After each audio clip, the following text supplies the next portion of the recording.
저희 변화를 꿈꾸는 과학기술인 네트워크 ESC는 저희와 뜻을 같이 하는 분들을 회원으로 모시고 있습니다. 저희 홈페이지 esckorea.org에 들어오셔서 저희에 대해 알아보시고 저희 선언에 동의하시면 회원 가입하시면 좋을 것 같습니다. 우리 몸은 다양한 전기 신호를 가지고 있습니다. 우리 뇌가 어떤 걸 느낄 때 신경을 통해서 여러 가지 신호를 받게 되는데요.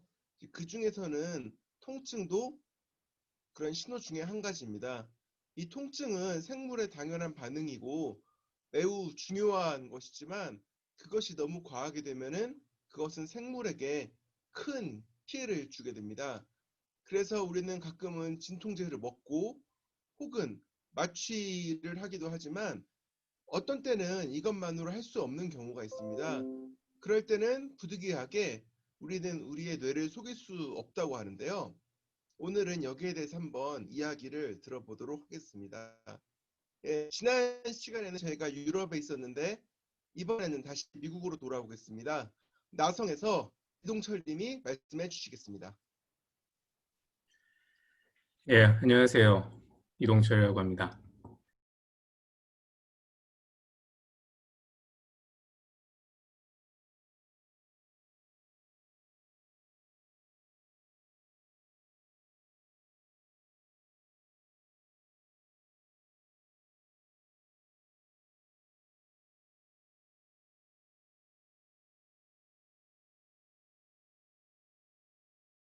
생각들에 대해서 함께 나눌 수 있는 기회를 주셔서 감사합니다.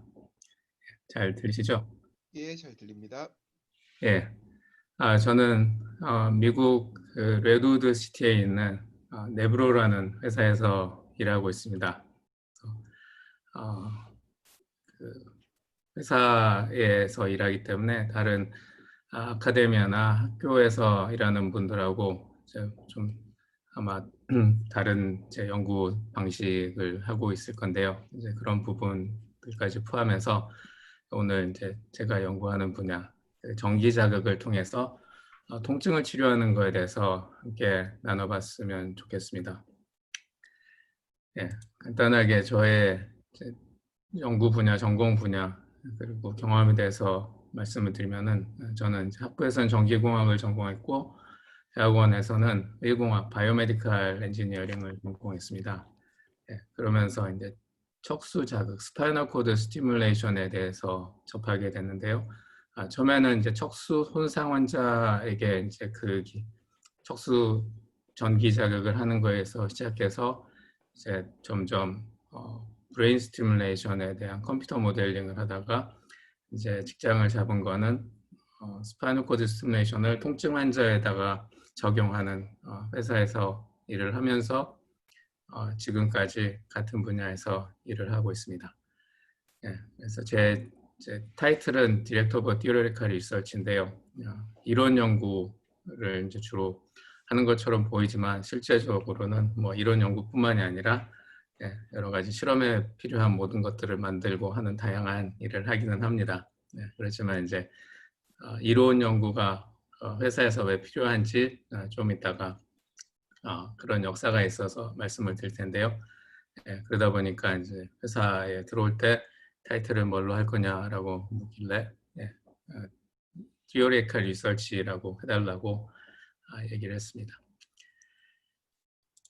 오늘 제가 얘기 드리고 싶은 것들은 이제 사람의 신경에 관한 거, 어떻게 정보들이 변환되는가, 그리고 전기자극은 어떤 이론을 가지고 하는가, 그리고 뉴로모듈레이션, 스티뮬레이션이라고 하는 것들은 어떤 분야에 있고 것들이 어떻게 통증을 제어하는가라는 이야기입니다. 그리고 특별히 이제 스파이널 코드 스티뮬레이션을 이용해서 이 통증을 어떻게 제어하는가에 대해서 이론과 역사 그리고 이것에 연루된 여러 가지 지적 재산권에 관계된 문제들 얘기를 하고요.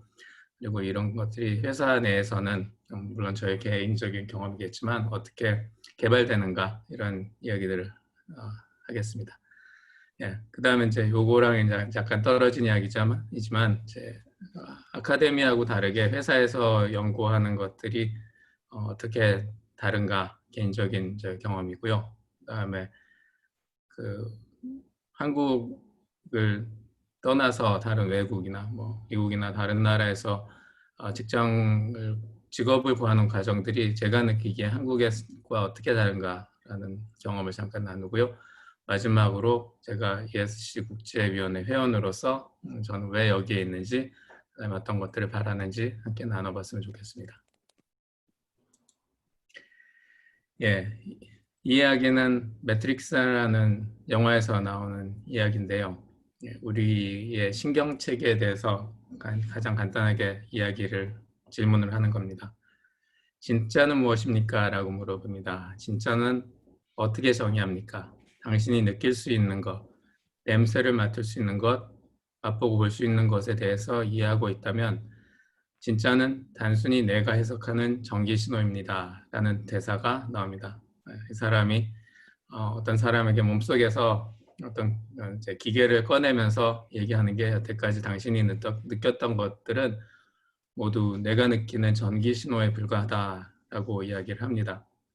예, 그런 것처럼 뭐 간단하게 생각하시면은 우리가 느끼고 감지하는 것들은 어느 순간에 어떤 정보라는 걸로 변환이 돼서 뇌로 오게 됐는데, 그럼 그 정보를 우리가 바꾸거나 했을 때 우리는 현실에 대해서 그 차이를 느낄 수 있는지, 어느 것이 진짜 정보인지 아니면 바뀐 정보인지 안다는 게 쉽지 않습니다. 그런 면에서 본다면은 우리가 통증이라는 것도 우리가 아플 때 뇌에서 아프다라고 느끼는 게 어쩌면은 당연한데요. 근데 그 통증이 어떤 상황에서는 진짜 우리가 몸이 다쳐서 아픈 게 아니라, 예, 그 세포들의 그 스스로 발화하는 그런 문제들 때문에 우리가 통증이라고 느끼는 경우가 생깁니다. 그럴 경우에는 어쩔 수 없이 뇌를 속여서 아니면 그 정보들을 변환을 시켜가지고 통증이 느껴지지 않도록 하는 것이 이 통증 치료에 쓰이는 전기자극의 기본이라고 생각하시면 됩니다. 네, 저희 회사에서 간단히 소개를 해드리면은 레드우드 시티라는 데 있습니다. 레드우드 시티는 북쪽 샌프란시스코 그 옆에 있는 도시고요. 2006년에 회사가 시작됐습니다. 그리고 제품으로서는 이제 아직까지는 이제 딱 하나, 척수저기 스파이널 코드 스티뮬레이터를 만드는 회사고요. 2006년에 시작했지만 직접 이제 상품을 팔기 시작한 것은 2010년에 유럽에서부터 시작을 했고, 2011년 호주, 2015년 미국에서 이제 상품으로 나오기 시작했습니다. 유럽이나 호주는 개발이나 그 허가 과정이 조금 쉽기 때문에 미국보다 일찍 시작할 수 있고요. 근데 모든 메디컬 디바이스 회사들이 미국을 겨냥하는 것이 각각 제품에 대해서 보험에서 주는 수가들이 미국이 훨씬 높기 때문에 결국 미국 시장에 들어와야지만 그동안에 투자한 것들을 다시 벌어들일 수 있다는 생각에 쉽게 출발은 유럽이나 호주에서 하지만 결국은 미국을 향하고 있는 것들이 모두 메디컬 디바이스의 현실입니다. 지금까지 보면은 작년 매출이 390밀리언 정도 됐던 것 같고요. 그래서 대략적으로 스파이널 코드 스티뮬레이터의 시장에서 보면은 한 20% 정도 시장 점유율이 있다라고 알고 있습니다. 예, 정확한 위치는 여기 샌프란시스코가 있고, 여기가 금문교가 있고요. 제 뒤로 보이는 배경이 제 금문교가 여기 있고요. 예, 저희 회사는 여기 있지만 저는 이제 여기서 살고 대부분 재택근무를 하고요. 오늘 이제 잠깐 보여드린 실험 데이터들은 실험실은 또 멀리 있어서 다 이렇게 좀 흩어져 있는 상황입니다. 예, 회사는 정확한 위치는 레드우드 시티고, 여기가 산호세고, 그 다음에 다른 이제 유명한 회사들이 이 부분에 흩어져 있습니다. 페이스북, 구글, 뭐 인텔, 테슬라 이렇게 고속도로를 타고 가다 보면 이렇게 보일 만한 회사들이더라고요. 그다음에 회사는 뭐 이렇게 큰 건물 2개를 쓰고 있고, 최근에 이제 옆에 건물까지 해가지고 지금 한 900명 정도 전체 회사 인플로이들이 있고요.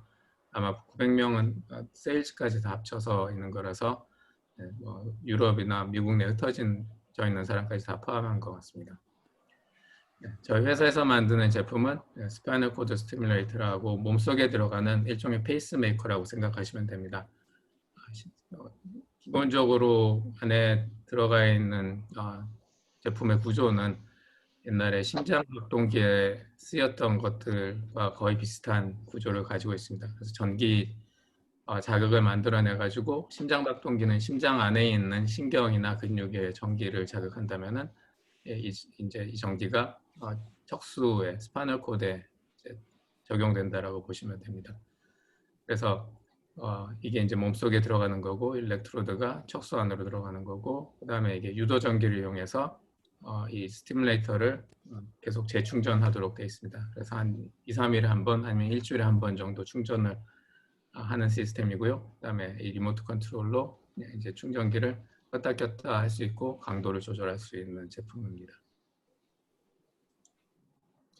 2015년 정도부터 미국 시장에 들어와서 뭐 주식을 보면 꾸준히 그냥 잘 성장하고 올라갔다 내려갔다 하기도 하고요.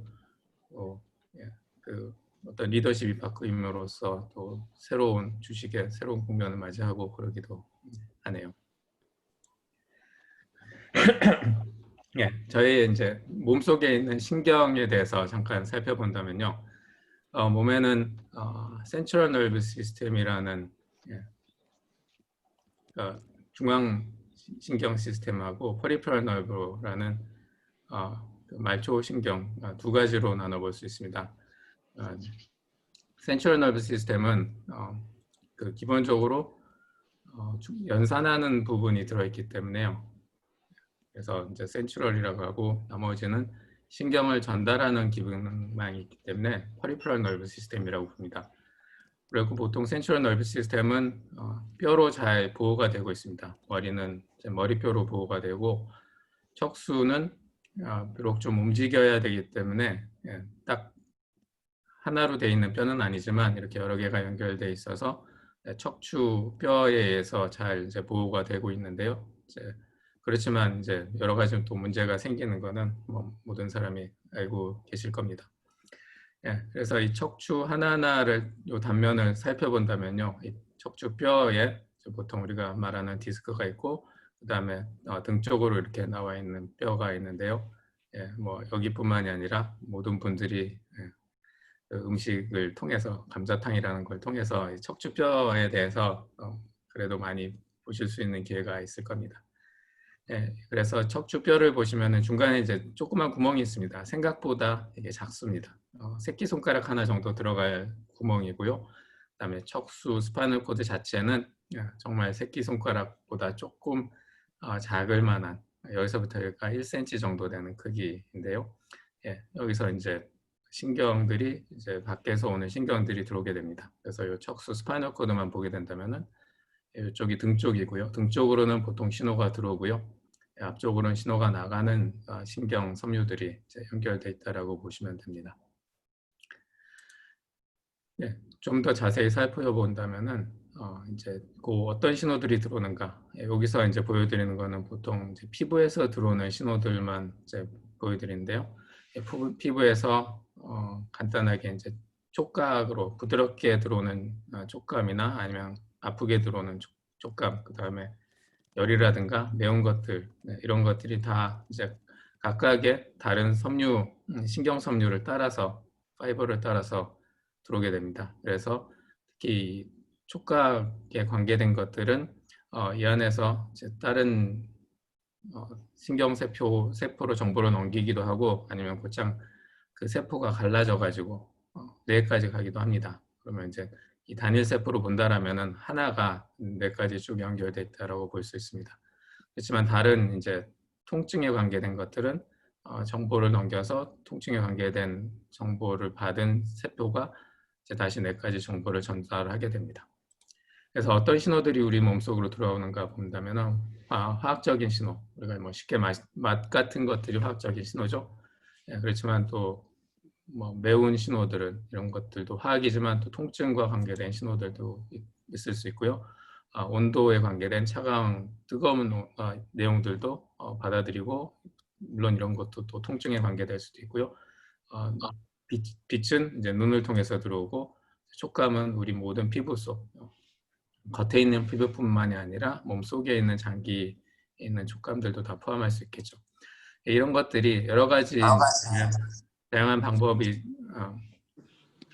다양한 것들이 결국은 순간적으로 전기 신호로 바뀌게 됩니다. 그래서 이 끝에는 다양한 이제 어떤 아이온 채널들이나 구조들이 존재하지만 여기서부터 정보가 떠나는 순간은 여기서부터 전기 신호가 됩니다. 그래서 이 전기 신호가 뇌까지 쭉 가기도 하고 여기서 이제 신경 전달 물질을 통해서 화학 신호로 바뀌기도 합니다. 그다음에 화학 신호로 살짝 바뀌지만 다시 이 세포의 기본 몸체 셀바디를 떠나는 순간 다시 또 전기 신호로 바뀝니다.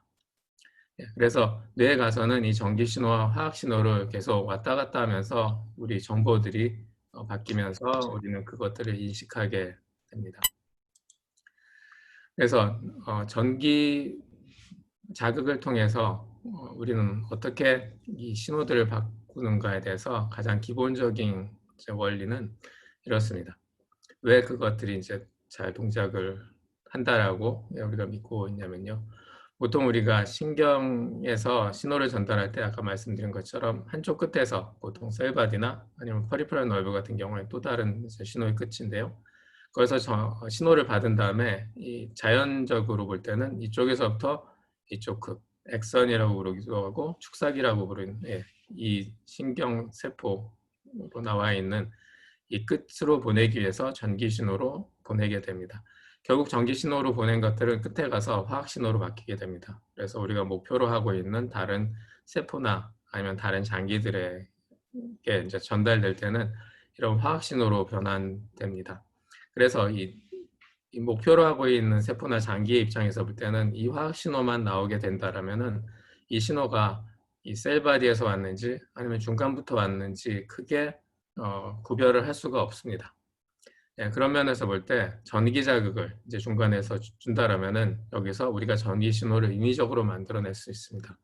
이렇게 만들어낸 인위적인 전기 신호는 이제 자연적인 방향과 이제 다른 게 있다라면은 이 전기 신호는 양쪽으로 간다는 것이 다르고 결국 바뀐 전기 신호는 자연적으로 나온 전기 신호하고 전달되는 방식이나 끝에서 나오는 신경 전달 물질이 똑같기 때문에 전기 자극을 해서 자연적으로 나오는 신호와 비슷하게 만들 수 있다라는 기본적인 원리를 이용하는 것입니다.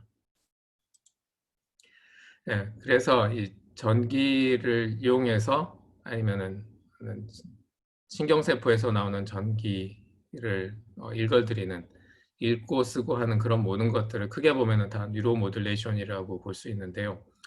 뉴로모듈레이션에 이제 보통 뉴로스티뮬레이션을 뉴로모듈레이션이라고 하기도 하지만 또 어떤 면에서 보면은 시그널을 디텍트하고 시그널 리딩하는 것도 하나의 뉴로모듈레이션이라고 이제 볼 수 있습니다. 왜냐하면 궁극적으로 이것도 세포에게 자극을 가해서 피드백 루프, 데머깅 구조라고 어떤 분이 얘기하셨는데요. 그런 구조를 만들어내야지만 또 완벽하게 갈 수 있기 때문에 하나의 출발이 뉴로모듈레이션의 출발이라고 볼 수 있습니다. 이 시그널 디텍션에 대해서 재미있는 것들은 이제 영화에서 잠깐 나오는데요. 혹시 이 장면 기억하시는지 모르겠지만 스파이더맨에서 아마 2였던 것 같아요. 그 닥터 옥토퍼스 이 기계를 움직이는 거 장면이 나오는데요. 이제 사람하고 연결하는 부분이 나옵니다. 잠시 보여드리면요. Successful fusion. They are impervious to heat and magnetism. 여기 올라가서 이 기계들이 척수에 연결되게 됩니다.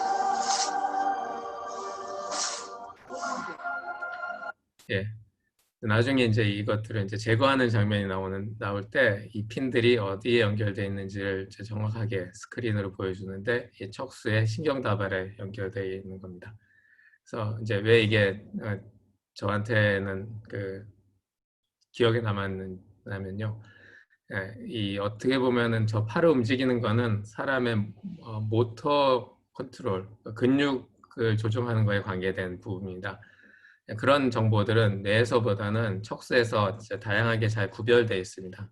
뇌에서도 이제 다 퍼져 있기는 하지만 그런 것들을 정확하게 잘 잡아낼 수 있는 거는 어쩌면은 근육을 직접적으로 조절하는 세포들은 스파이널 코드에 있기 때문에 거기에 연결돼 있다라면은 더 신호를 잘 잡을 수 있다라는 이제 그런 생각을 가지고 이제 영화에 이런 부분을 만들었던 것 같은데요.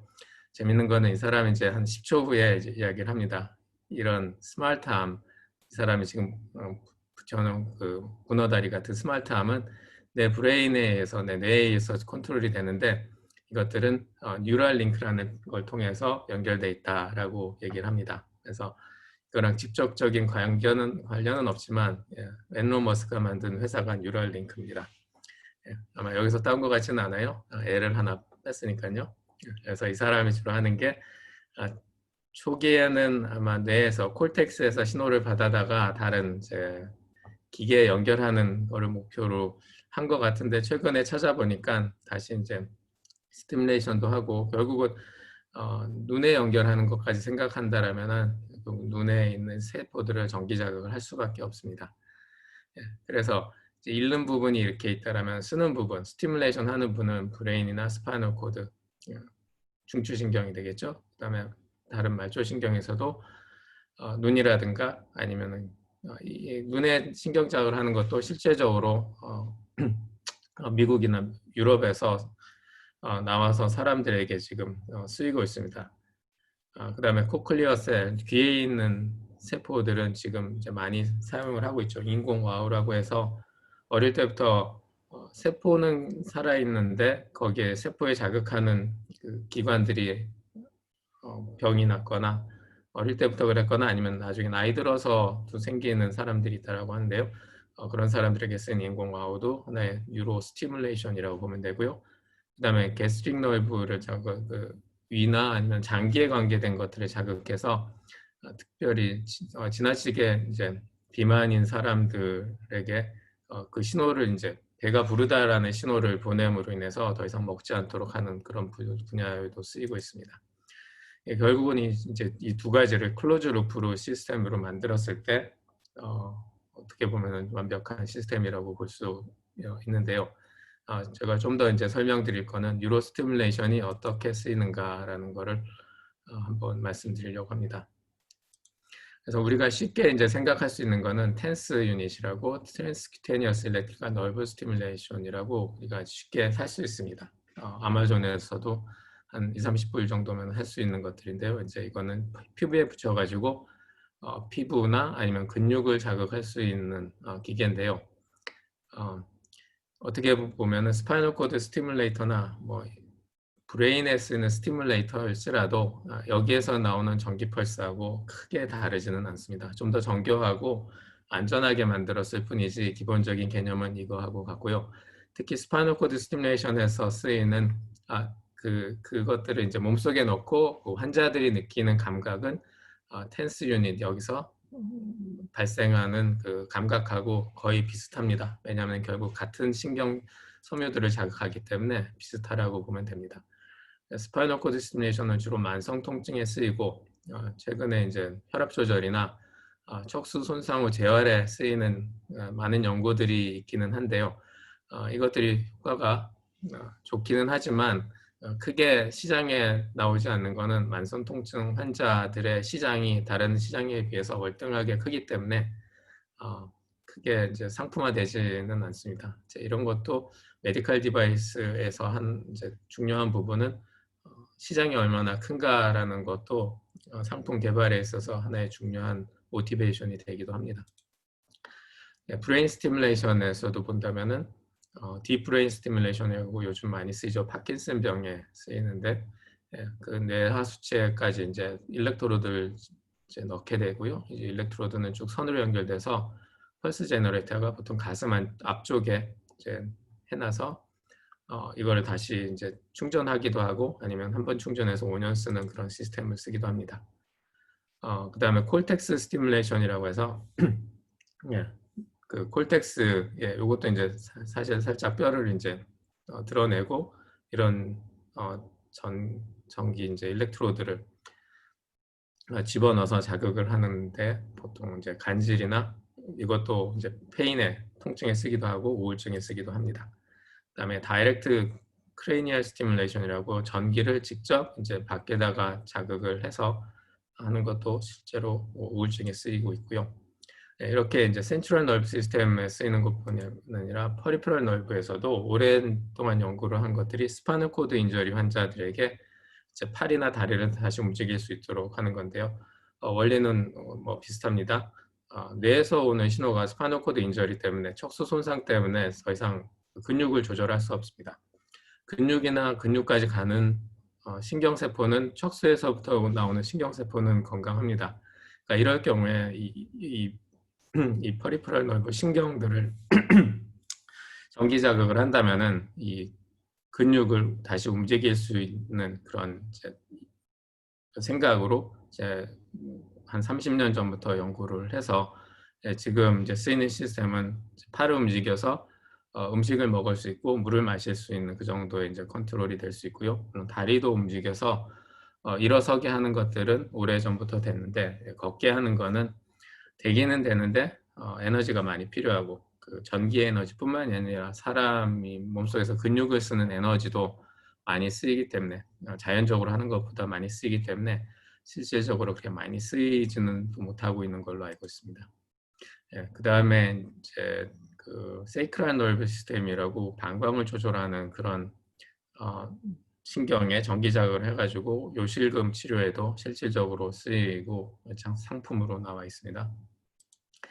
네, 그다음에 마그네틱 스티뮬레이션은 뇌 밖에서 마그네틱 필드를 만들어서 뇌 안에 있는 세포들을 자극하는 건데요. 원리적으로 본다면 결국 같습니다. 마그네틱 필드는 안에 있는 전기장을 또다시 만들어내기 때문에 결국 전기장이 뇌에 있는 세포를 자극한다라고 보시면 됩니다.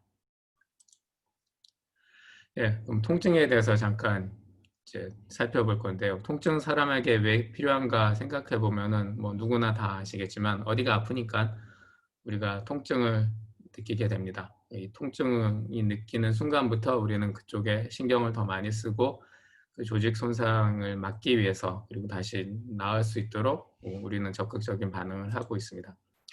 예, 그렇지만 어떤 장기나 어떤 티슈나 그런 것들이 다쳐서 생기는 통증도 있지만 신경이 다쳐서 생기는 통증도 있습니다.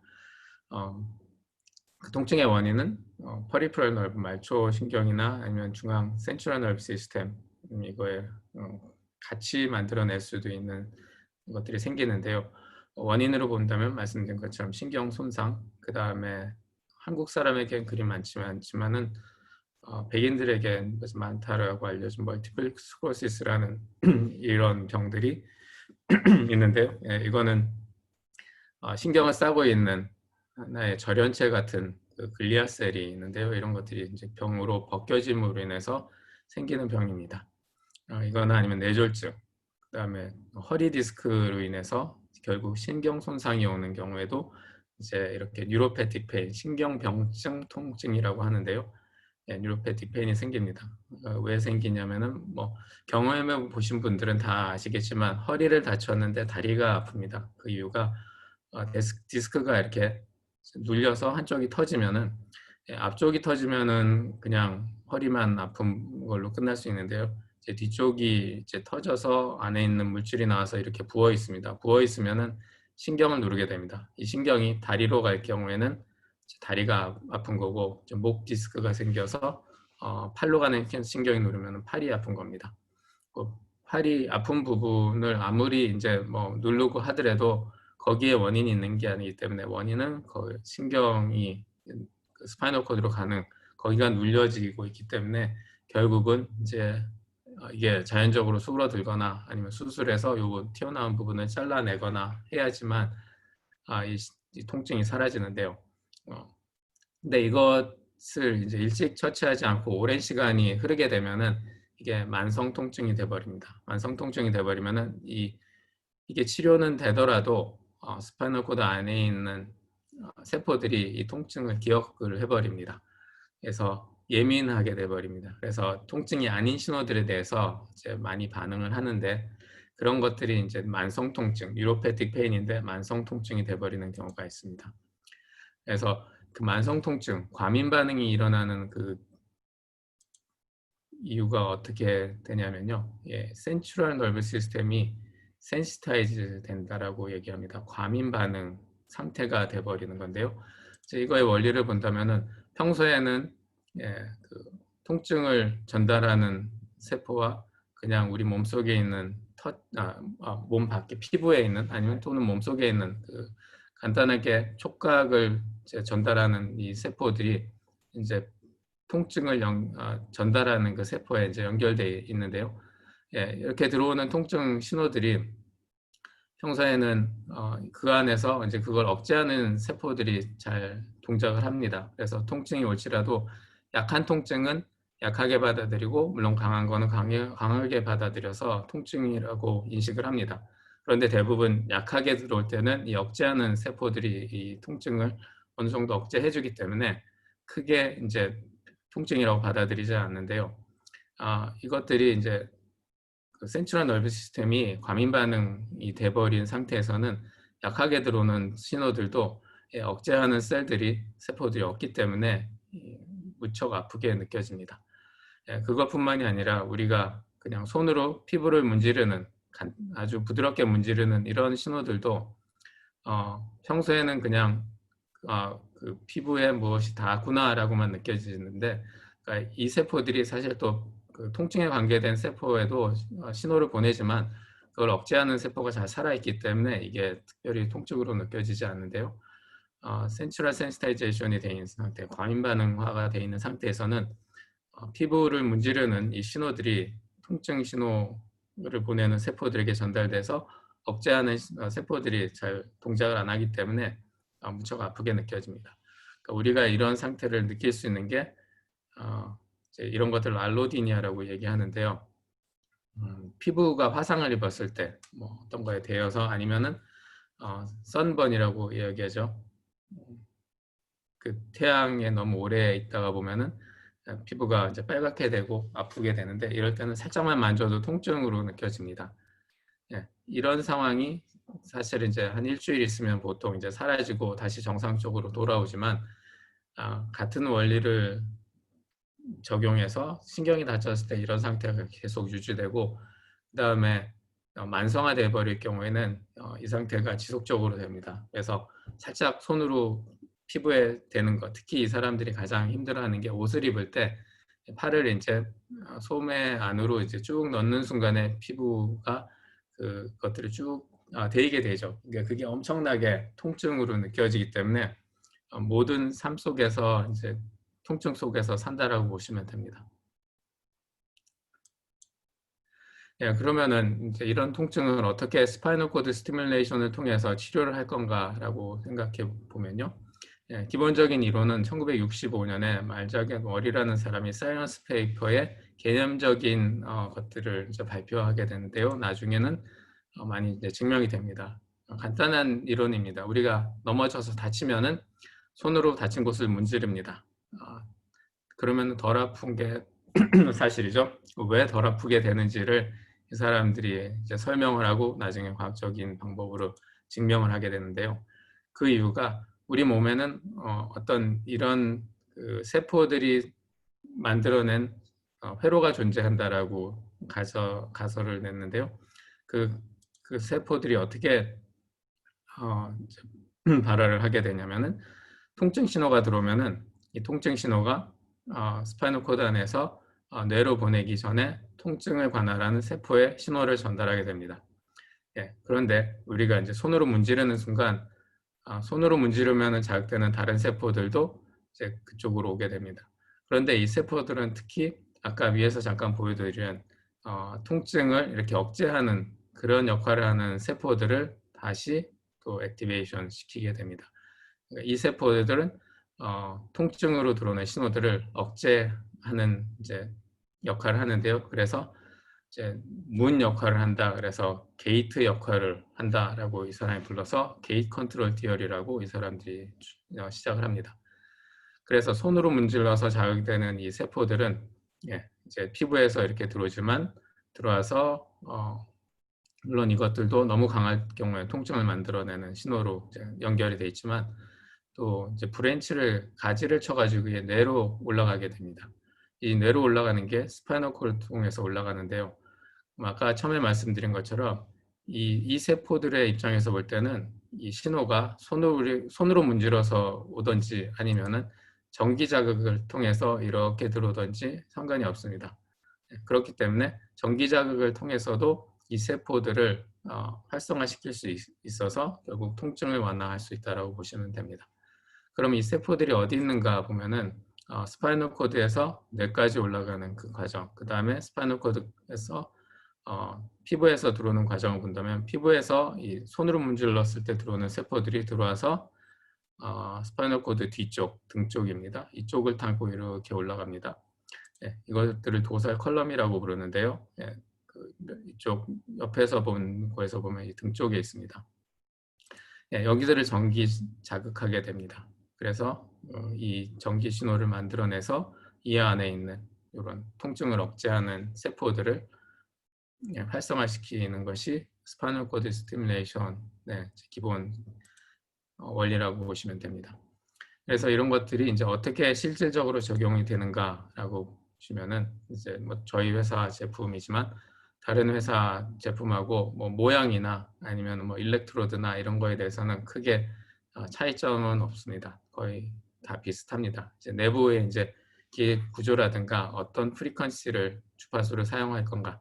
이제 주파수라는 게 통신을 위한 주파수가 아니라 이 전기 자극이 신호를 신경을 자극하는 일렉트로드가 신경을 자극하는 그 주파수를 이야기하는 건데요. 그게 이제 좀 다르다는 게 다른 회사 제품하고 다른 건데요. 예, 이 일렉트로드가 결국은 척추 뼈 사이로 들어가서 이제 척수를 자극하게 되는데요. 이 일렉트로드가 어디에 결국 위치하게 되냐면은 이 스파이널 코드 여기가 등 쪽이고요. 스파이널 코드를 싸고 있는 그 스파이널 플루이드라고 있습니다. 이 약간 액체인데요. 이 액체를 둘러싸고 있는 약간 풍선 같은 이 듀라라는 것 바깥쪽에 있습니다. 그래서 에피듀랄 스티뮬레이션이라고도 부릅니다. 예, 그래서 여기서 존재하고 있고 이제 거의 고정되어 있는데 이제 스파이널 코드는 이제 좀 사람 움직일 때마다 좀 움직이기는 합니다. 네, 이것들 수술은 어떻게 하냐면은 보통 이제 등 쪽에 있는 피부를 살짝 찢어가지고 일렉트로드 쪽을 이제 집어넣고요. 뼈 사이로 집어넣어서 여기에 위치를 하게 되고요. 그 다음에 다른 한쪽은 이 피부 밑을 통해서 여기서부터 엉덩이 위쪽까지 피부 밑으로 쭉 이제 빼낸 다음에 그 펄스 제너레이터죠. 보통 이제 배터리하고 통신 안테나하고 그 다음에 전자 소자들이 들어있는데요. 여기랑 연결하고 이제 여기를 다시 꼬매고 물론 위도 다시 꼬매고 해서 이제 몸속에 딱 들어가게 됩니다. 그래서 옆에서 보면은 펄스 제너레이터하고 일렉트로드가 이렇게 연결되어 있는 모습입니다. 예, 저희 회사 제품이 2015년부터 나오기 시작해서 미국 내에서 상품화되기 시작을 했는데요. 이 다른 회사 이제 제품하고 이제 좀 다르다라는 걸 강조하면서 그다음에 통증 완화 효과가 좋다라는 것들을 이제 보이기 시작하면서 이제 시장 점유가 빨리 됐는데요. 이제 그것들이 어떻게 시작됐는지 그다음에 우연하게 또 찾아내게 된 또 계기가 있게 됐는데요. 다른 회사 제품들이 보통 1.2kHz까지 이제 주파 그 프리퀀시를 사용해서 전기 자극을 이제 하는데요. 그 이유가 뭐냐면은 보통 신경이 전기 신호를 만들어낼 때 신경 세포들이 이런 전기 신호를 만들어냅니다. 그래서 요 신호가 한 1ms 정도 됩니다. 그래서 아무리 빨리 자극을 하더라도 1ms 내에서 또 다른 한 번의 이런 액션 포텐셜 전기 자극을 신경 세포가 만들어낼 수가 없습니다. 그러니까 전기 자극을 통해서 신경 세포를 자극한다라는 입장에서 보면은 프리퀀시가 1kHz 이상 갈 필요가 없습니다. 그렇기 때문에 모든 다른 컨벤셔널 스파이널 코드 시뮬레이터는 1.2kHz가 맥시멈으로 만들어져 있는데요. 그런데 뭐 한 10년, 15년 전에 어떤 그 과학자분들이 2kg 이상의 프리퀀시를 이용해 가지고 자극을 할 경우에는 대신 높은 강도를 사용해야 됩니다. 그럴 경우에는 신경에서 전기 신호들이 전파되는 것을 완전히 차단할 수 있다라는 이론과 실험 데이터들을 보이게 됩니다. 이것들은 퍼리퍼럴 너브, 말초신경에서 전기 신호들을 차단하는 효과가 확실히 있다라고 보여줬는데요. 그러니까 이 원리를 기본으로 해서 이제 네브로라는 회사가 만들어지는데요. 근데 이 원리를 해서 실질적으로 퍼리퍼럴 너브에 쓰이는 회사가 뉴로스 메디칼이라는 회사가 클리브랜드에 있습니다. 이제 이거에 주로 사용되는 환자들은 다리나 팔이 이제 사고로 인해서 아니면 다른 이유로 절단됐을 때 신경도 절단될 수밖에 없습니다. 근데 그 신경 끝에 뉴로마라는 게 이제 아마 모든 이제 티슈들을 보호하기 위해서 이렇게 만들어지는 것들인데 그럼에도 불구하고 그게 계속 이제 통증을 만들어내고요. 그 통증들이 스파이널 코드로 가는 거에 이제 이 길에 있다라면 신경을 중간에서 차단해서 가장 통증이 느껴지지 않도록 하는 이런 회사가 실제로 이제 존재를 하고 있는데요. 자, 같은 원리로 이것들을 이제 스파이널 코드에다 적용해보자라고 한 게 네브로의 출발이지만 사실 생각보다 쉽지가 않았습니다. 몸속에 넣고 하기는 했지만 높은 앰플리튜드를 사용해야 됩니다. 이것들이 앰플리튜드가 어느 정도냐면 사람이 이제 아까 말씀드린 것처럼 전기자극을 하고 있다는 걸 느끼기 시작하는 거에서부터 한 2배 정도 올려야 되면은 어떻게 보면 그 자체가 통증을 만들어낼 수도 있는 정도의 이제 강도인데요. 그 정도로 해봤는데 물론 통증을 만들어내지는 않았지만 통증의 완화 효과가 없다라는 거를 이제 알면서 이제 사람들이 여러 가지 실험을 하다가 그 실험을 같이 하는 엔지니어가 디바이스를 이제 잠깐 쉬는 시간에 끄지 않고 앰플리튜드를 아주 낮춘 상태로 가만히 놔두고 한 15분, 30분 쉬는 시간을 가졌는데 한 15분 후에 환자가 이제 통증이 없네 라고 이야기를 해서 그때부터 그러면은 우리가 처음에 이론적으로 생각했던 그런 파라메타는 아닌데 통증이 없다라고 이야기하시면은 그럼 이걸로 한번 써보겠습니다 하고 시작돼서 그때부터 이제 모든 환자가 그 하이 프리퀀시 10kHz를 사용하는데요. 근데 앰플리튜드는 이론에서 말하는 하이 앰플리튜드가 아니라 아주 낮은 앰플리튜드를 사용해서 시작을 하게 됩니다. 그래서 이제 유럽에서도 쓰이고 미국에서도 FDA 허가를 2015년에 받았는데요. 메커니즘은 처음에 이야기했던 이론과 다르기 때문에 쉽게 이야기는 할 수 없었습니다. 그렇지만 FDA에서 허가하는 과정에서 효과가 있고 그 다음에 안정성만 있으면 허가가 되기 때문에 메커니즘은 얘기 못했지만 상표로 나간 이후부터는 이제 의사들이 계속 메커니즘 뭐냐라는 것들을 물어오고 그것들을 모른다라고만 얘기할 수 없기 때문에 이 메커니즘에 대해서 이론적인 거에 대해서 더 연구를 하기 위해서 이제 저를 포함해서 저희 팀들이 이제 연구를 시작하게 됐습니다.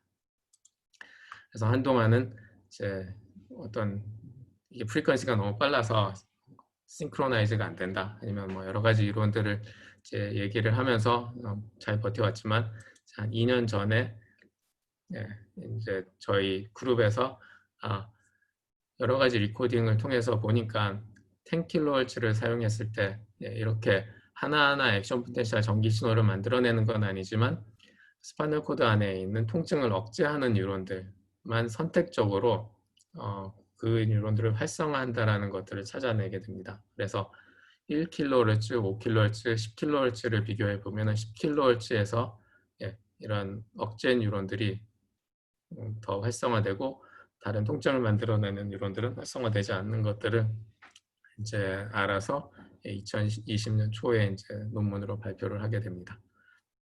그런데 이제 저희 그 네브로라는 그 10kHz를 사용하는 것이 다른 제품하고 좀 차이가 나는 게 다른 제품들은 이제 그 치료를 하기 위해서는 그 스티뮬레이터를 계속 켜놔야 되는데 켜 있는 동안에 이제 약간 저린 느낌이 계속 이제 느끼게 됩니다. 물론 그 느낌을 통해서 치료 완화 효과가, 통증 완화 효과가 있지만 이제 네브로에서 사용하는 10kHz는 아무 느낌이 없습니다. 그러니까 어떻게 보면은 치료가 되고 있는지 아닌지 모르지만 자연스럽게 이제 통증 완화가 없어지는데요. 그러다 보니까 그 저린 느낌이 있는 것 자체는 사람의 몸에서 들어오는 정보들, 다른 정보들을 교란할 수 있는 가능성이 있기 때문에 그거를 켜놓은 상태에서 운전을 하면 안 됩니다. 그래서 실질적으로, 현실적으로 그거를 운전할 때는 그걸 꺼야 되는 상황이 되고, 저희 네브로 제품은 그걸 안 느끼기 때문에 운전할 때도 켜놔도 상관은 없습니다. 예, 그러다 보니까 이제 그 마케팅 전략에서 많이 차이가 날 수 있는데요. 그러다 보니까 나중에 이제 그 지적 소유권 싸움도 이제 생기게 됩니다. 이제 그렇게 오기 전까지 척수자극의 역사를 본다라면은 1965년에 탐 몰티너라는 교수님하고 실리라는 의사 선생님이 초기 버전으로 처음으로 한번 만들어서 이제 사람한테 적용을 해봅니다. 그러니까 이 사람으로 적용하게 된 이 해가 아까 처음에 게이트 컨트롤 티어리라는 게 나온 그 다음 해 정도 됩니다. 그래서 사람한테 해봤더니 효과가 있네라는 세 사람을 해서 시작을 했는데, 그 다음부터 이제 메트로닉에서 이제 기계를 만들기 시작해서 몸속에 이제 이식을 하게 됩니다. 처음에는 이렇게 전지가 들어있는 것도 있지만 한동안은 그 라디오 프리퀀시를 이용해서 유도 전류를 이용해서 안에 있는 거에 파워도 공급하고 통신도 하는 식으로 갑니다. 그렇지만 이제 95년 정도까지 돼서 드디어 이제 한 5년 정도 갈 수 있는 이 배터리가 안에 들어가게 되는데요. 예, 그러면서도 다른 회사가 이제 출발을 하는데 여전히 이 회사는 라디오 프리퀀시 유도 전류를 통해서 자극기를 이제 컨트롤하거나 파워를 주는 걸로 출발을 하는 제품들 이제 나오기 시작하고요. 그러니까 이런 경우에는 계속 이런 안테나를 이 바깥에, 피부 바깥에, 허리 이제 뒤쪽에 계속 대고 있는 동안에만 치료 효과가 볼 수 있다고 볼 수 있죠. 네, 그렇지만 이렇게 배터리가 안에 들어있는 거는 계속 켜놓을 수가 있다고 보시면 됩니다. 그래서 이제 이 ANS라는 회사도 99년에는 안에 이제 전지가 들어가는, 그래서 5년 동안 사용할 수 있는 걸로 나오고요. 일렉트로드 개수를 본다라면은 옛날엔 4개에서 이제 16개로 계속 발전을 하고 있고, 2004년에는 1차저블 배터리를 넣은 것이 이제 처음으로 등장하게 됩니다. 보스턴 사이언티픽이라는 회사에서 이걸 이제 유도 전류를 이용해서 이제 충전을 하게 되는데, 한번 충전하면은 뭐 한 2, 3일에서 일주일 정도까지 쓸 수 있는 거가 되고 한 15년 정도 쓸 수 있다라고 나옵니다. 예, 그러니까 이제 메트로닉에서도 리차저블 배터리를 사용하는 제품이 나오게 되고, ANS가 나중에 세인주드 메디칼에 팔리게 되는데요. 이 회사에서도 이제 리차저블 전지를 이제 만들어내게 됩니다. 그 다음에 2011년에는 메트로닉에서는 이제 리차저블뿐만 아니라 이 센서가 들어가는 것까지 들어갔는데요. 센서가 면에 들어가서 몸이 움직이는 센서가 들어갑니다. 그래서 스파이널 코드하고 일렉트로드하고 거리가 바뀌면은 누워 있을 때, 서 있을 때, 엎드려 있을 때 거리가 바뀌면은 사람이 느끼는 강도가 달라집니다. 그렇기 때문에 그걸 자동으로 조정해주는 시스템이 나오게 되는데요. 그 다음에 이제 2015년에 네브로에서 새로운 제품이 나왔는데, 이 제품이 이제 다른 거에 비해서 팅글링 센세이션이라고 말하는 그 저림 느낌, 아니면 손으로 문지르는 것 같은 그런 느낌들이 이제 없이 나오는 게 이제 2015년에 네브로에서 나오게 됩니다. 그래서 저희 회사에서 나온 제품 이후로 다른 이제 새로운 기술들이 나오게 됩니다. 여기서 나온 기술은 일렉트로드가 이제 스파이널 코드 위쪽에 들어가지만 스티뮬레이션뿐만이 아니라 리코딩까지 해가지고 자동으로 이제 사람 몸이 움직여서 스파이널 코드하고 일렉트로드 거리가 바뀌는 것을 감지하게 돼서 강도를 조정하는 방식으로 나오는 게 이제 새로운 기술인데요. 이것뿐만 아니라 몸속에 이렇게 들어가는 대부분의 이제 전지가 대부분의 이제 볼륨을 차지하게 되는 이런 펄스 제너레이터 자극기 자체가 좀 크기 때문에 몸에 들어가는 거가 좀 부담스러울 수 있습니다. 이제 이런 것들을 없앤 제품이 이제 스팀 웨이브라고, 여기 이제 딱 여기 있는 일렉트로드입니다. 요것만 몸속에 들어가고 이제 리시버가 조그맣게 있어서 밖에서 이런 안테나를 통해서 자극하는 것들이 있고요. 그다음에 또 다른 회사도 비슷한 아이디어입니다. 일렉트로드가 몸속에 들어가지만 자극하는 펄스 제너레이터는 작게 만들고 전지는 없습니다. 그래서 대신 밖에서 어떤 걸로 이것들을 유도 전류를 통해서 파워를 공급해야 되는 겁니다. 네. 그래서 이제 이 다른 새로 나온 제품, 그 다음에 기존에 있는 세 개의 큰 회사들과 이제 경쟁을 하게 되는데요. 근데 이제 사실 따지면 프리퀀시만 좀 바뀌고 나머지 기술들은 다른 기술들하고 이제 거의 유사하다라고 보면 됩니다. 이제 그럼에도 불구하고 이제 다른 제품에 비해서 페인 통증 완화 효과가 월등하다라는 단어를 쓸 수 있도록 FDA에서 허가를 해줬습니다. 그러다 보니까 눈에 가시가 됩니다. 다른 회사들이 볼 때는요. 프리퀀시만 다를 뿐인데, 그러다 보니까 이제 보스턴 사이언티픽에서 본인 것도 이제 안에 있는 펌웨어만 좀 바꾸면은 10kHz를 만들어내는 게 쉽기 때문에 눈에 가신 이제 10kHz의 특허를 무효 소송을 내게 됩니다. 10kHz는 사실 다른 데서도 많이 쓰이고 있고 이 회사만 혼자만 독점할 수 있다라는 거는 특허로서 의미가 없다라고 특허청에 이제 무효 소송을 내기 시작하면서 이제 특허 싸움이 되기 시작되는데요. 이것뿐만이 아니라 이제 다른 회사들도 은근슬쩍 쓰기 시작합니다. 그러면서 자기들도 10kHz, 10kHz를 쓸 수 있다라고 임상 실험을 하고 광고를 하기 시작하면서 이제 내부로가 이제 소송을 걸기 시작합니다. 너네들은 써서 안 된다라고 얘기하고 이제 합의에 이르기도 하고 이제 어떤 것들은 아직 소송 중에 있기도 하고 이런 내용들은 내부로 홈페이지에 있기 때문에 알려드리는 겁니다. 그리고 법원에서는 이제 이 특허가 아직도 유효하다라고 이제 다시 내보내서 보스턴 사이언티픽에서는 10kHz, 10kHz 더 이상 쓸 수 없도록 이제 여기서는 이제 합의가 됐지만 다른 데서는 여전히 이제 특허에 관해서 지적재산권에서 싸움은 또 계속되고 있습니다. 예, 그럼 이런 바이오테크, 특히 메디컬 디바이스 회사의 상품은 어떻게 만들어지고 누가 좀 결정권이 있는가라는 얘기를 해본다면은 사실 누가 독점적으로 가지고 있는 결정권은 없습니다. 그렇지만 이제 여러 가지 인풋을 한번 본다면요, 소비자 대부분 의사들입니다. 의사들이 이제 이렇게 좀 바꿨으면 좋겠습니다 하는 인풋이 있을 수 있고요. 그다음에 저같이 이제 공학을 공부한 사람 아니면 뉴로사이언스를 공부한 사람들이 내부적으로 아니면은 다른 이제 학계에서 이야기하는 것들이 보실 수 있고요. 또 하나는 마케팅 부서에서 지금 시장 트렌드가 이러하기 때문에 이런 것들을 새로운 상품의 하나의 이제 피처로 넣어야 된다라고 얘기하는 것들이 있습니다. 각각들의 인풋이 물론 다양하게 들어가긴 하지만 또 어떤 부분에서는 또 마케팅 부분의 힘이 또 가장 큰 것 같다라고 이제 저는 또 느껴지기도 하는데요.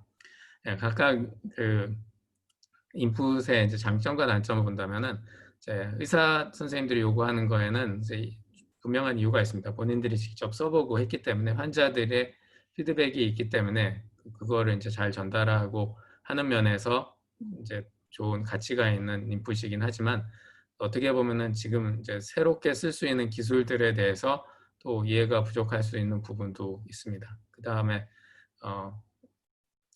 정말 통증 완화를 만들어낼 수 있는 거는 뭔가 아주 메커니즘 쪽에서 본다라면은 어쩌면은 또 신경과학자들이 더 잘할 수 있다라고도 볼 수 있습니다. 그래서 이 사람들이 이야기할 때는 이제 증거를 가지고 동물 실험이나 임상 실험을 해가지고 또 인풋을 주긴 하지만 어떻게 보면은 시장의 흐름에 대해서는 좀 이해가 부족할 수 있고요. 그다음에 동물 실험에서 나온 것들을 가지고 사람에다 했을 때 과연 될 것인가라는 실패에 대한 부담도 어느 정도 있는 것도 사실입니다. 마케팅 부서에서 분석을 할 때는 대부분 시장의 흐름을 보고 합니다. 다른 회사들이 이렇게 하고 있고 그다음에 전반적으로 갈 때 펄스 제너레이터 몸속에 들어가는 게 작게 가는 경향이 있으니까 우리도 그렇게 가야 된다라고 하는 인풋을 많이 이제 줍니다. 그런 것들은 좀 단기적인 안목일 때가 많다라고 저는 개인적으로 생각합니다. 다른 회사가 하기 때문에 우리도 그것과 경쟁해야 되기 때문에 그래야 된다라고 하지만 또 많은 경우에 경쟁을 하기 위해서는 어쩔 수 없이 이제 그 시장의 흐름을 따라가야 될 때도 있습니다. 그다음에 마케팅 부서도 좀 마찬가지로 실질적으로 지금 기술이 어떤 것들이 있는지에 대해서 좀 이해가 부족한 부분도 있기도 하고요. 또 어떻게 보면은 마케팅이라는 것들은 어느 회사나 어떤 분야에서 다 쓸 수 있는 기술을 지금 이제 유로 모듈레이션, 스파이널 코드 스티뮬레이션을 쓰고 있기 때문에 과학을 어떻게 사용해야 되고 이 길을 어떻게 더 발전시켜야 되는가라는 거에 대해서는 좀 신경과학자나 의공학자들에 비해서 사명감에 또 차이가 있다라고 보는데요. 이 분야를 전공한 신경과학자나 의공학자 입장에서는 이것밖에 또 어쩌면 할 수 있는 게 없기 때문에 이걸로 인해서 계속 새로운 것들을 만들어 나가고 싶어하는 그런 의무감과 사명감이 있기 때문에 그런 차이가 또 좀 느껴진다라고 저는 이야기합니다. 그래서 이 세 가지 인풋이 이제 보통 들어가서 새로운 상품을 만들어내는데 이제 중요한 역할을 하게 됩니다. 네, 회사에서 이제 저는 연구를 하는데요. 다른 학교에서 연구하는 것과 좀 차이를 살펴본다면요. 회사는 프로핏을 만들어내야 된다라는 이제 기본적인 목표가 있습니다. 그러다 보니까 다른 아카데미에서 일하는 것하고 차이를 한번 비교해 본다면요. 장점과 단점이 존재합니다. 그래서 장점으로 얘기한다라면은 이제 상대적으로 이제 수입이 높을 수 있고요. 뭐 다른 보너스라든가 주식 옵션들이 있기 때문에 이런 게 높을 수 있지만 다른 분들이 혹시 회사에 인터뷰를 한다라면 수입이 높다라는 걸 첫 번째로 얘기를 하시면 안 됩니다. 정답은 2번에 있습니다. 2번은 회사에서 한다면은 아이디어를 가지고 동물 실험, 인상 실험을 한 다음에 상품으로 만들어낼 수 있는 장점이 있습니다. 학교에서 연구를 할 경우에는 이 임상 실험까지는 그래도 할 수 있지만 상품으로 만들어내는 데는 또 큰 갭이 있습니다. 이걸 하기 위해서는 누군가 다른 사람들이 또 많이 이제 들어와서 상품으로 만들어내고 팔고 하는 데까지 가야 되는데 제 회사에는 이미 인프라가 갖춰져 있기 때문에 아이디어에서 상품까지 가는데 제 길이 다 있다라는 게 하나의 장점인데요. 예. 앞에 이제 그 어떤 수익과 비교해서 본다면 단점으로는 직장의 불안정성이 있습니다. 직장은 주식이나 매출에 늘 민감하기 때문에 이런 것들이 이제 올라갔다 내려갔다 하면은 인원을 이제 줄일 수밖에 없는데요. 그 인원을 줄이는 거에 이제 가장 앞에 있는 사람들이 연구팀일 수밖에 없습니다. 지금 당장 어떤 수익을 만들어낼 수 있는 사람이 아니다라는 인식이 있기 때문에 감축 대상에 먼저 올라가 있는 것이 사실이긴 합니다. 네, 그 다음에 이제 또 장점으로 본다면 펀딩에 대한 낮은 부담감입니다. 그래서 펀딩 프로포저를 계속 써야 되는 게 이제 학교에 계신 분들의 부담감이라면은 회사 내에서는 이제 이런 부담감은 없는 거죠. 간단하게 왜 이제 어떤 돈이 필요한 것인가라는 얘기를 하면은 회사에서 나오고 그렇기 때문에 직접 연구를 할 수 있습니다. 학교에서는 보통 대학원생들이나 포닥이 하지만 회사에서는 이제 연구원들이 직접 연구를 할 수 있고요. 그 다음에 또 한계라고 본다면 연구비의 한계가 회사 규모에 따라서 다를 수도 있고 그 다음에 CEO의 비전이나 연구팀 전체를 관할하는 이제 분들의 비전에 따라서 연구비가 왔다 갔다 할 수가 있습니다. 그 다음에 퍼블리케이션에 대해서 꼭 이렇게 해야 되는 그런 부담은 없는데요. 그 연구 논문보다는 어쩌면 특허를 이제 계속 만들어내야 된다는 부담은 있습니다. 그 다음에 그 퍼블리케이션에 신경을 크게 안 써도 되기 때문에 연구에 집중을 할 수도 있다라고 보시면 되는데요. 그 다음에 특허를 근데 아무리 쓰더라도 이 특허에 대한 지적 소유권은 완벽하게 포기를 하게 됩니다. 그 다음에 그러다 보니까 공동 연구 자체도 이 지적 소유권 문제 때문에 문제가 많이 생깁니다. 그래서 학교랑 연구를 할 때도 회사는 우리가 돈을 대기 때문에 모든 지적 재산권은 회사가 갖는다라고 얘기하고 학교는 그 연구를 하는데 핵심적인 기술 우리가 제공하기 때문에 지적 소유권은 우리가 갖는다라고 팽팽한 이제 싸움을 하다가 성사가 안 되는 경우도 많이 있고 어떤 경우에는 돈을 2배로 주고 그 지적 소유권을 우리가 갖겠다라고 해서 회사가 이제 가져오는 경우도 있고 하면서 회사 입장에서는 지적 소유권이 상당히 예민한 문제이기도 합니다. 그다음에 직장에서 또 장점으로 본다면은 이제 다른 기회들이 주어질 수 있다고 봅니다. 다른 회사 연구원으로 갈 수도 있고 다른 회사 경영진으로 갈 수 있는 기회들도 주어질 수 있다고 보는데요. 단점은 이제 회사를 옮길 때 주마다 제약이 다릅니다. 노동법에 따라서 공화당이 우세한 지역에서는 회사 입장을 들어서 어떤 핵심 기술이 다른 회사로 가는 거를 막아야 되기 때문에 회사를 떠난 다음에 1, 2년 동안 동종업계는 못 가도록 돼 있는 노동법이 존재하면은 못 가는 거고요. 텍사스 같은 경우는 그렇죠. 그다음에 민주당이 우세한 캘리포니아 같은 경우에는 노동자 입장에서 노동자로서 지식 노동자로서 살아갈 수 있는 방법은 그 노동의 기술을 계속 쓸 수밖에 없기 때문에 다른 회사 동종업계로 가더라도 막을 수 없는 것들을 이제 법으로 만들어 놓습니다. 그다음에 이제 다른 단점으로 본다라면은 회사가 원하는 우선 연구를 먼저 해야 되는 것들이 사실입니다. 그래서 앞으로 우리 회사가 뭐를 할 건가라는 것보다는 이제 마케팅의 느낌이 셀 경우에는 마케팅이 원하는 연구, 특히 다른 경쟁 상품들의 연구가 먼저일 때가 있는데요. 이 경쟁 상품이 얼마나 좋은가를 연구하는 게 아니라 경쟁 상품의 단점을 찾는 연구가 되는 거죠. 그래서 우리 회사에 비해서 그 상품이 안 좋다라는 것들을 보여주기 위한 이제 연구가 되는 거죠.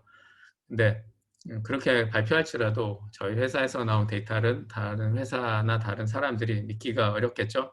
우리가 아무리 솔직히 보여준다 하더라도 바이어스 됐다라고 볼 수밖에 없고요.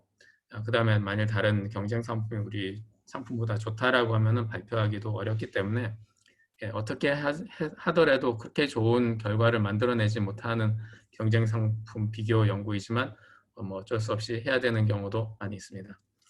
그 다음에 내부 연구와 다른 이제 작은 회사들이 연구하는 것들이 늘 이제 비교돼서, 왜냐하면 회사 입장에서는 내부 연구에서 들어가는 돈하고 다른 밖에서 이제 연구를 해가지고 제품을 만들어서 증명까지 해가지고 들고 들어오는 그런 이제 새로운 제품들하고 늘 비교를 했을 때 밖에서 가지고 들어오는 거는 어느 정도 증명이 다 돼가지고 들어오기 때문에 뭐 한 10배 정도, 내부에서 연구하는 것보다 10배 이제 돈을 지불하더라도 이제 그렇게 가는 것들을 이제 선호하는 경우가 회사가 커갈수록 이제 회사 내에서 부담을 감수하기 싫기 때문에 그런 선호도도 있다라고 보시면 됩니다.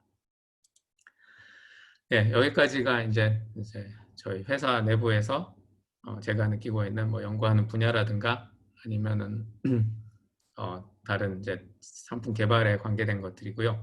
이제 슬라이드 2개가 더 있는데 이제 저희 회사랑 직접 관계없는 제 경험을 통해서 직장을 구하는 과정이 한국과 외국에서는 좀 다르다라는 생각을 해서 간단하게 이제 알려드리려고 준비를 했습니다. 한국에서 직장을 구할 때는 이제 이력서부터 준비를 하죠. 좋은 논문들 아니면 좋은 경험들로 다 채워서 스펙이라고 얘기하는 것들로 채워서 좋은 이력서를 만든 다음에 공채 공고가 나기를 기다렸다가 자리가 생기면은 그 자리에 이제 내가 들어갈 수 있도록 최선을 다하는 게 이제 직장을 구하는 거라고 볼 수 있겠죠. 그다음 면접을 통해서 직장을 구하게 되면은 이제 열심히 일하기라는 순서로 본다면요. 외국에서는 사실 공채 공고라는 게 크게 없습니다. 늘 상시 이제 사람을 구하는 거일 수도 있고요. 그 다음에 전체 그렇게 공채라기보다는 잡 어나운스라고 해서 나오기는 나옵니다. 그렇지만 만일 이제 대학원 이상의 졸업, 마스터나 PhD 이상을 구할 때는 이 여러 가지 공채 공고를 통해서 나오기도 하지만 이미 그 전에 많은 작업들이 돼 있다라고 볼 수 있습니다. 그것들이 이제 중요하게 출발하는 게 인맥인데요. 이 인맥을 통해서 직장을 구하기 위해서는 일찌감치 준비를 해야 됩니다.